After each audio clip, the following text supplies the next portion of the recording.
Futures Academy in Victoria is a different kind of school.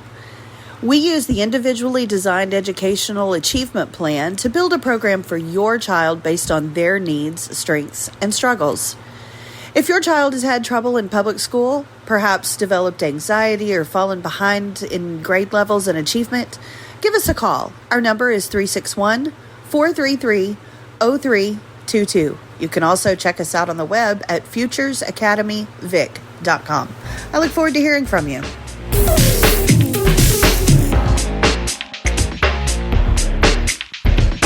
All right, welcome to another episode of Can I Have $20? How are you doing, Mom? I'm doing okay. It's raining, and we've needed it. We haven't had a lot here at my house. By the time you hear this will be old news, but it's a rainy day, and that's my favorite kind of day. Yeah, y'all may hear some rain noise on the house, some trees hitting and, thunder or whatever. So we should be in the car on a road trip right now, but we're not. We were going to go visit some family in the East Texas area, but the weather has gotten real yucky, so now we're stuck here in the yucky weather recording. But today our episode is going to be about friendships. So, Mom, tell me, who is your best friend? Oh, you had to throw that out there. Just put me on the spot. You know how many of my friends are listening to this right now? Yeah, you got to pick one right now. Brandy is the first one that comes to mind, probably because I've known her the longest. Brandy and I literally went to kindergarten together. And our maiden names both began with A. And so we went kindergarten to graduation together our whole lives. And had a lot of classes together. And our lockers, everything was always alphabetical order. So our lockers were side by side. When you first get in a classroom on the first day of school, the teachers put you in alphabetical order. And so we always sat together. And it's weird. We were sort of like, I don't know, parallel friends or something. We'd known each other all these years and never had any animosity or problems. We were friendly towards each other, but we never had sleepovers.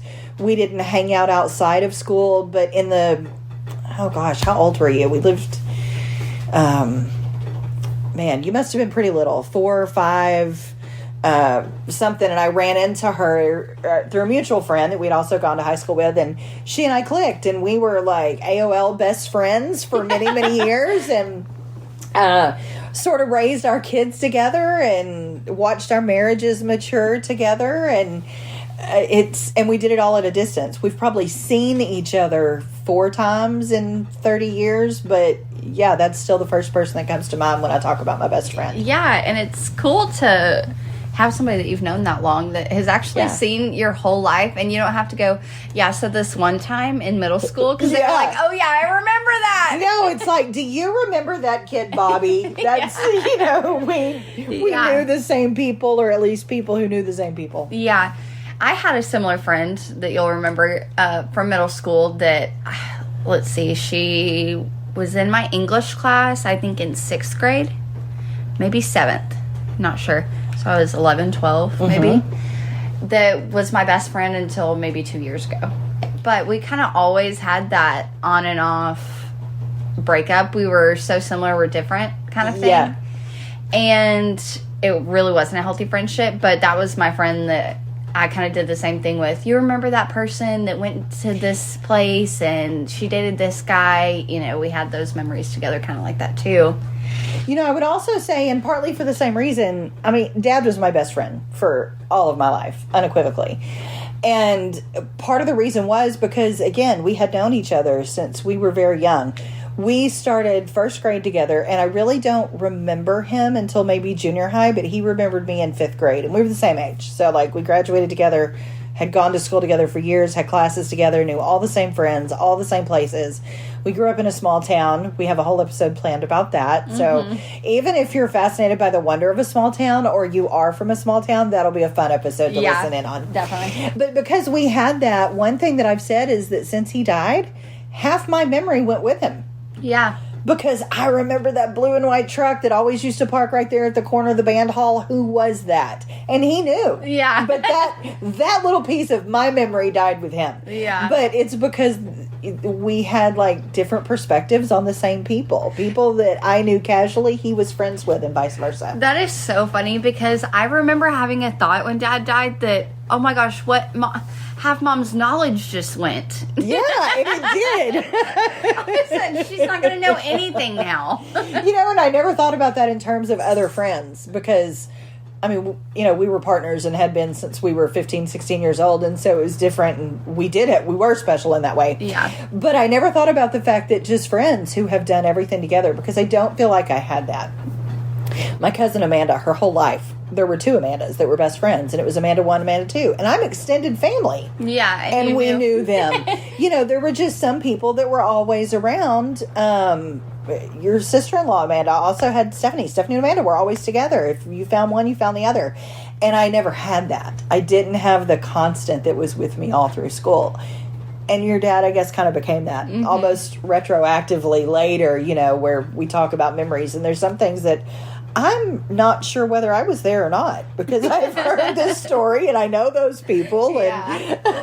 That's funny because I think Caitlin and I are kind of that way now, which we haven't been friends for that long. We were acquaintances before we were really friends, but we've been friends for about 4 years. But, I've said before that the day that we became friends, we have never looked back, and we've talked on the phone every day since. Yeah. And it's kind of that way that if somebody sees me, they go, "Where's Caitlin? What's she up to?" And yeah. the same thing. Where's Cheyenne? Where's River? They ask her the same thing. Yeah. And recently we went to visit her. She was on a family vacation kind of close to where we live now. And Caitlin's whole family is there. And so my husband's going, "Okay, who is this? Who is this?" And I'm telling him who Caitlin's family is and how everybody got here and who's related to who and all the stories. And he's going, you would think you're related to these people because I really just know everybody. You are, yeah. I know Caitlin's whole family, yeah, and that's just I think a close friendship kind of thing. You also had the friend in junior high that you two lived with each other in the 5th grade. Yeah. Like, it was 3 or 4 sleepovers at our house and 3 or 4 sleepovers at her house, and if y'all separated, it was because one of you had something to do tomorrow. Yeah. Like, it was school night, summer, it didn't matter. The only friend you've ever really had that you could do that with, but y'all went to bed, you did your homework, you cleaned up after yourselves, you got up in the mornings, it worked. But you two were oddly inseparable too and knew everything about everybody and were there for key moments. Yeah. You got in trouble together. You had some defining moments. Yeah, the one you're thinking of. I had the lovely privilege of teaching junior high girls how to use certain feminine products. And it was a giggle fest. It was definitely a giggle fest. And she's like, "I'm what now?" But those are the moments that define a friendship. And the hard moments are what solidify a friendship. Like, the night your dad died, there was another friend there that no matter what happens and that friendship falls apart and comes back together, or you're separated by many, many miles or time or life circumstances or whatever, but that moment's always there between you. And you saw her recently, and she hugged you like no time had passed. Oh, yeah, called me mom. Yeah. That's, everything's still the same. That junior high friend that we talked about a second ago, she even grew up to kind of be close to our family because, my uncle DJ'd her wedding. Yes. The aunt that uncle is married to, she worked with her for a couple years, and she's kind of always stayed. Even grandma knows who she is. Yes. So small town stuff. Yeah, and if I saw her today, she'd hug me and we'd laugh just like we did as kids. She did the local American Idol when y'all were in junior high, and if I remember right, she didn't get to go on because she wasn't old enough. Right? You had to be 16 or something at the time. I don't know what the rule is now. Can you imagine if she had gone on to be the next big thing? I know. And you would have been her friend from way back then. But don't you remember that I missed it because you and I went on that trip to Jefferson? Oh, that's right. And so I missed the final night. And it was at the water park or something. It was being, we didn't get to go. held by the radio show at the water park. Yes. And I didn't get to go to the final night because you and I were going on that weekend trip. Yeah, but she was so good. She was so good. And hey, Carissa, I hope you're doing great. She is still a great Pinker. singer. We called her Pinker. Yeah. Are nicknames naturally part of friendship, too? You know what? It's got to be. But maybe not as you get older, because Caitlin doesn't call me anything that's not explicit. And she calls everybody that. I'm trying to think. Do I have any nicknames for friends? None that I can think of, certainly that haven't been there a long time or something. I can't think of anything. But I'm trying to think. Most of them, when you're young, come from something like, an event or whatever. Like Pinker, I just said. She was blonde-haired and blue-eyed and had beautiful golden skin. And when she got hot, she turned pink. But she had been sunburned. And I was like, wow, you're pinker than usual. And that became her nickname for the rest of the time we knew her was Pinker. Yeah. Dakota had a friend that I think they called Meathead. So No, Dad started that. Because they called Joseph Bama. Yes. And he's still called that, Bama. Yeah, Martin everybody all the knows time. him as that. Mm-hmm.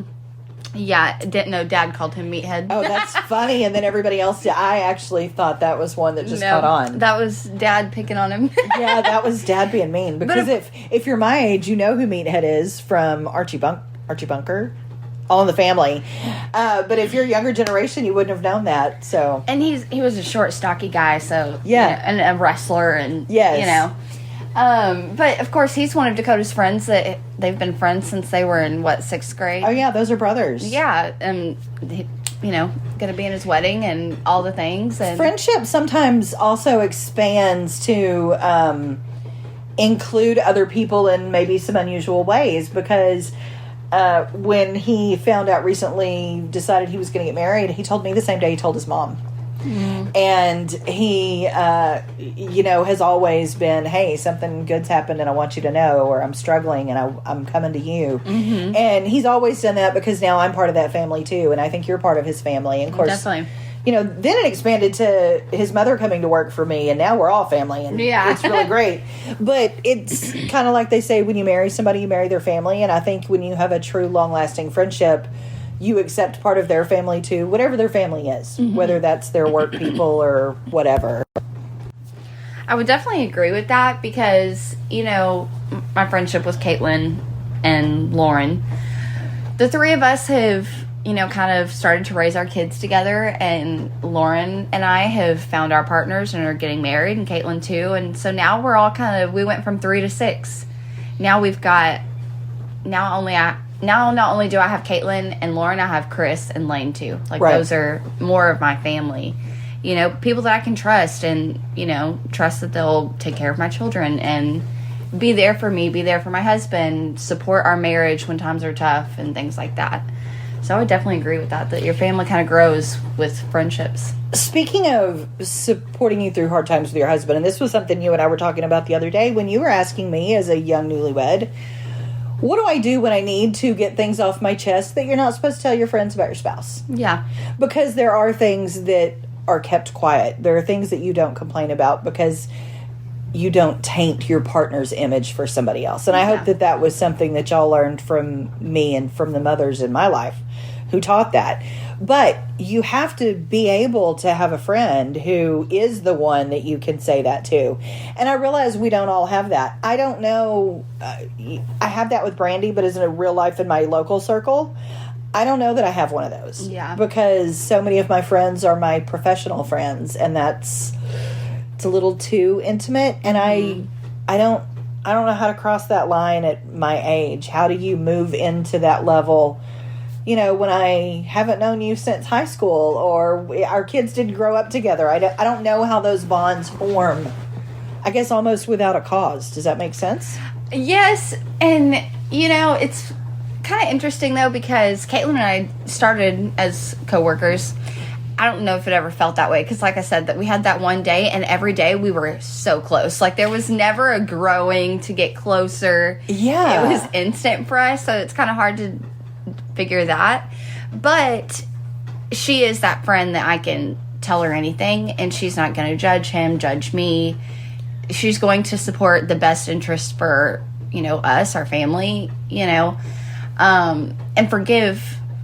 That's the thing too, is it's hard to tell your friends things about your partner because they're not going to forgive as fast, or if at all, like you will. Exactly. And especially if it's a big thing, which just to clarify, that's not what you were asking. Yeah. But what happens when you have had a rift in your marriage, a true problem where maybe there's been some infidelity, or there's been a big fight that we may not be able to get past, or we're talking about splitting up? How do you find someone to talk to? I want to talk about how your relationship got really close really fast, but first let's see if we can check in with some of our sponsors, because because some of those are our friends too.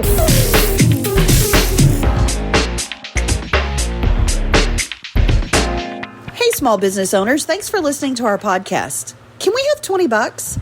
That will get you a 30-second commercial on our podcast, along with a mention in our post and a link in our show notes. If you're interested, give Cheyenne a call at 361-550-2325. Thanks for listening.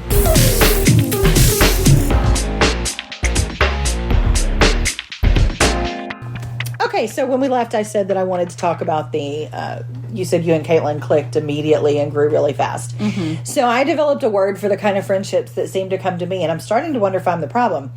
But it's just sort of been my lot in life that I have what I call popcorn friendships that take no time to heat up, and they explode, and it's really cool and magnificent. It's this wonder of physics or whatever, popcorn's really cool, but then it's over. And so I've had so many people in my life who were very clearly here for a season. Mm-hmm. And I know everybody does, because the seasons in our lives do change. But I feel like my friendships have been marked by this. Like, literally, I swing into somebody's life because they're having a hard time with something that I happen to know a lot about, and I help them through it, and then it moves on. I felt like I had found a really good friend, and then we had trust. And I'm not saying those aren't real, because they are very real. Those friendships are real. Mm-hmm. But I even had a couple of times before we moved away from East Texas where I had a lady call me on the phone and say, I know you probably don't know me, but I've heard about some problems going on in your family, and I just want you to know that I am here for you, and I'm sorry. And she and I talked for like 2 days, and I was like, oh my gosh, this is the coolest thing. Somebody who's reached out to me, and we've never spoken again. We were never even like Facebook friends. How does that happen? Did I misunderstand our clicking? Because it really wasn't about gossip. We talked about everything in the world. It just, oh my gosh, fast friends, and then they're gone. And I don't know what happens. I don't think I've really experienced that, but I can almost understand that too. Wait, did I misread that whole situation? Because I kind of do that too, but I think it's because I love friendship, and I've always taken friendship very seriously. Right. So when I find one I like, I'm like, oh, yay! I'm keeping this one. That's a funny thing we do. We meet another human and go, I like this one. We're going to do stuff together. That's funny. So are there times when you feel like maybe you've met somebody and you felt like it was an instant connection, and then later you were like, oh, okay, this isn't what I thought? Yes, and it's funny that you say that, because in my notes, let's talk about friendships as kids. Because I learned very quickly by like the second grade that you do not make friends the first week of school. Because by the second week of school, you think that kid is weird. I'm playing, but, I realized... that kid may think you're weird. Maybe. But I have found myself in friendships that, I don't think we clicked as much as the other person may have thought. Yeah. And there are friends, that I found I kind of do click with more, and then it's kind of hard to manage both of those situations. Of course, as you get older, that's easier. But making friends as a kid is so easy, especially the first week of school when everybody's new. No. I have to tell you a story. We may have to cut this. Day one, kindergarten, 1980. I go into kindergarten in the first grade, and we were in a building that looked like an old Pizza Hut, and the way it was set up, you had what was called and really was the round room in the middle of the building, and then in every corner was 2 classrooms, and that was the K1 building. And so in the mornings, you go in and everybody sits in the round room until the bell rings and you go to your class. So we're sitting in the round room. It's a dropped living room kind of thing, 2 steps that go down into it. And so we're all sitting, and there's a girl next to me on the very first day of school, and apparently I had been coached on how to say hello and meet people. And so I said, hi, I'm Stephanie. What's your name? And the girl just looked at me. And so I'm like, hi. And I waved at her, and she still just looked at me. And I'm like, this is a complete failure. I don't know how I got into this, but I got to get out. Am I speaking English? And so I went home and I told my mom. I said hi to a little girl, and she didn't say hi to me. And Mom told me she was probably shy. And so I went back to the school the next day. Same little girl. And I said, you didn't say hi to me yesterday. And my mom says it's because you're shy. And I don't think we had a conversation until the 5th grade. I love you, April Robertson. I don't know if you remember that, but I do. Caitlin told me that one of her best friends, who's going to be in her wedding, on the first day of kindergarten, she ran up to her and hugged her because she thought she was someone else. And she wasn't. And she just grabbed her hand and walked into school. Where's your mind now?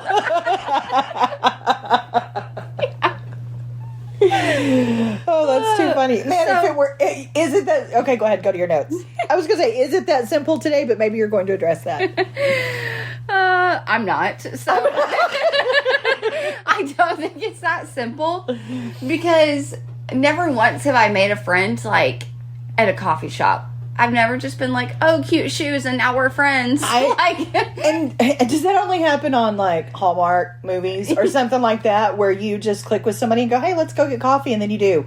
Maybe you have to live in the city where you really can just run downstairs and it's, Maybe it is a cultural thing, too, Maybe so. So, as you get older, junior high and high school friendships are a little harder, actually. True. It kind of started out being easy to make friends, and then it gets a little hard to keep friends. And I think I kind of struggled some of those years. I think all girls do, and I'm not ready for that. I wonder if guys struggle the same way. They don't. Is it because they're not overthinking already, and we are? Like, we're already wired to mess this up. I think there's a lot of factors. So, the thing is, you taught me how to be a good friend. You always called me on my crap. Mm-hmm. Whether it was leaving somebody out, talking to somebody's boyfriend, you always told me that's not right. Yeah. And today I've told you many times you are a friend to women. You really are. Go ahead. I think even as an adult, you've called me out and said, no. You're not approaching that right. You're not being a true friend. You're still being judgmental, whatever it is. Yes. And one of the things I have on here is being a girl's girl. I would say you definitely taught me how to be a girl's girl. Yeah. I think a lot of girls probably don't have that, and their mom isn't that way. Mm-hmm. And so their mom definitely isn't teaching them that. Right. And TV shows and media definitely aren't teaching that either. I think it's kind of getting easier with things like body positivity and, I think inclusion. I think that is maybe changing. But, I've also said that I've had my heart broken by more women than men, and it's because I take that friendship so serious. Mm-hmm. And so some of the things that are issues in friendships, and I would relate a lot of these to those high school years. So one of them is like growing apart. Have you ever had a friend that you've grown apart with? And changing in general. Sometimes its circumstances change, but like you mentioned junior high specifically, oh my gosh, your hormones are all in a rage, and that's whether you're guys or girls, and you're trying to figure out how it all works and how... for the first time, you're actually maybe having to work a relationship because we're having to work around even school schedules or, family dynamics are nowadays moving away and social media and all of those kind of things. And so change dictates the friendship changing, not necessarily the other way around.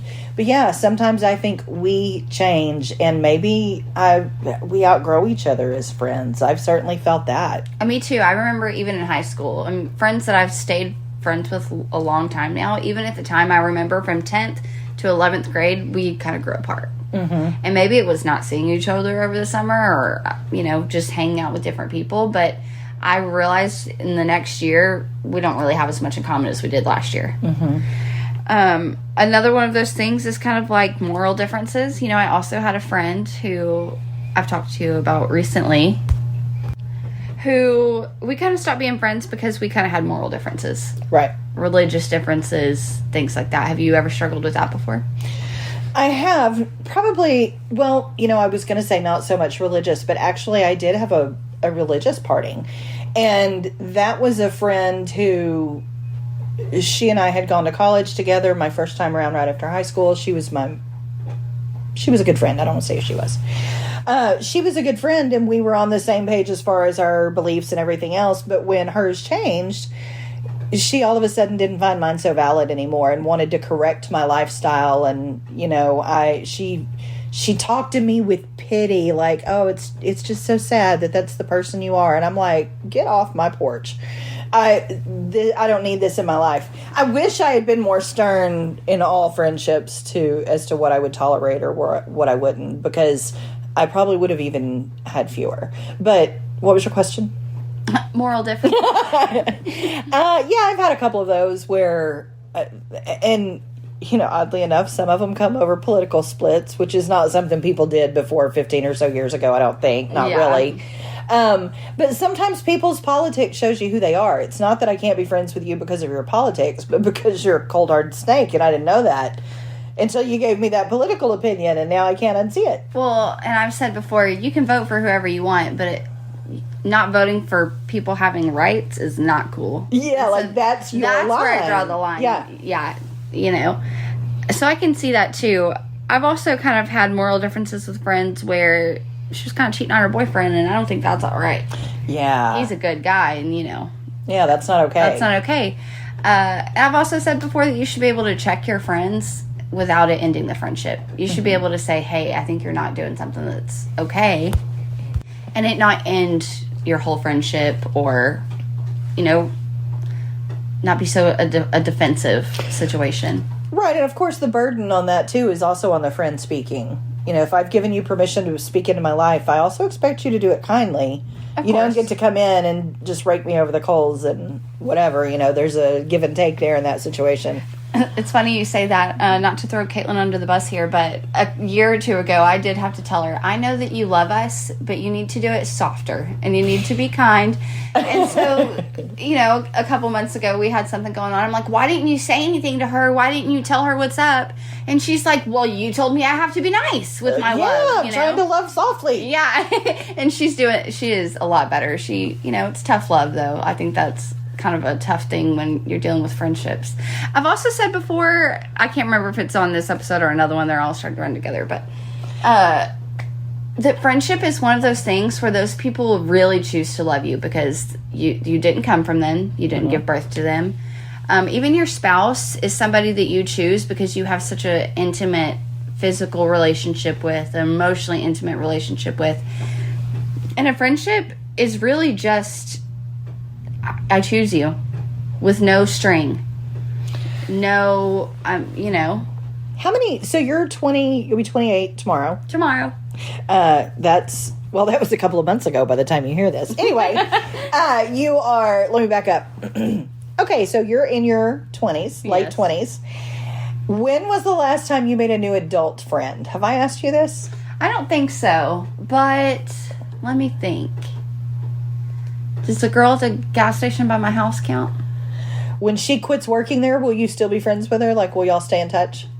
I hope so, but we haven't even hung out yet. You're going to put the cart before the horse.